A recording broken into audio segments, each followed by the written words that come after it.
hallelujah, hallelujah. Sumainyo ang kapayapaan. Amen. Hallelujah, hallelujah. Magbigayan kayo ng kapayapaan sa bawat isa.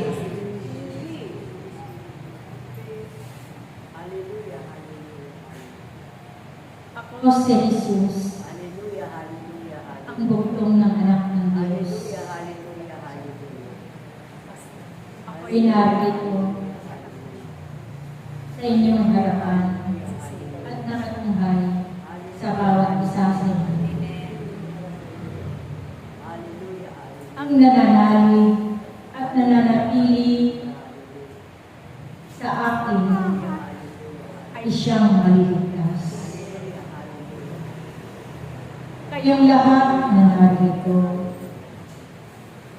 ay patuloy na kayo'y manalig, magtiwala sa Diyos.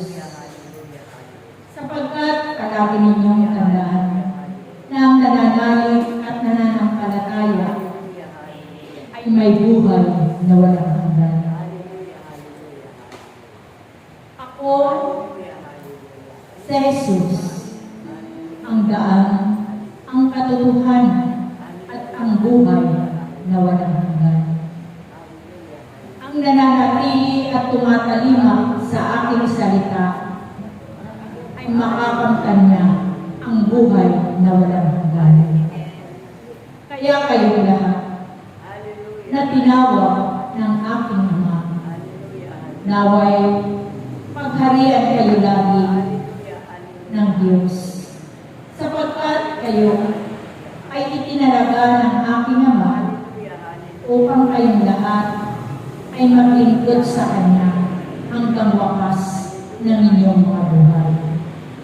Huwag kayong mabahala sa inyong mga karamdaman, sapagkat ang Diyos na inyong pinaglilingkuran ay dakila ninyong manggagawa. Siya ang magbibigay sa inyo ng kagalingan sa inyong mga karamdaman. Siya ang Diyos na nagbibigay ng kalakasan ninyo lahat. Siya ang Diyos na nagbibigay ng mga biyaya sa inyong mga buhay. Siya ang Diyos na magbibigay ng inyong mahabang buhay. Kaya nawa ang bawat isa sa inyo na naririto, maglingkod kayo hanggang wakas ng inyong mga buhay. Ipagkatiwala ninyong lagi sa Diyos ang inyong mga buhay, sapagkat wala kayong magagawa kapag kayo ay hiwalay sa Diyos. Ngunit ang aking Ama ay may magagawa sa bawat isa sa inyo.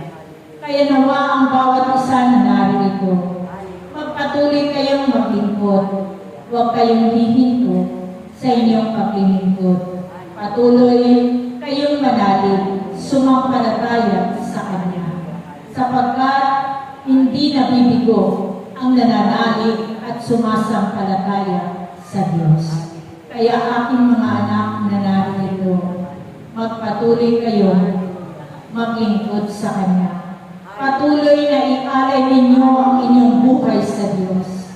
Huwag kayong mabahala na iwan ninyo ang inyong mga mahal sa buhay, sapagkat ang aking Ama ay nagpapadala ng kanyang mga libo-libong anghel sa inyong mga tahanan upang bantayan ang inyong mga mahal sa buhay. Kaya huwag ninyong intindihin, alalahanin ang inyong mga mahal sa buhay na inyong naiiwan sa inyong mga tahanan, sapagkat naroon ang mga libo-libong anghel upang silang lahat ay bantayan.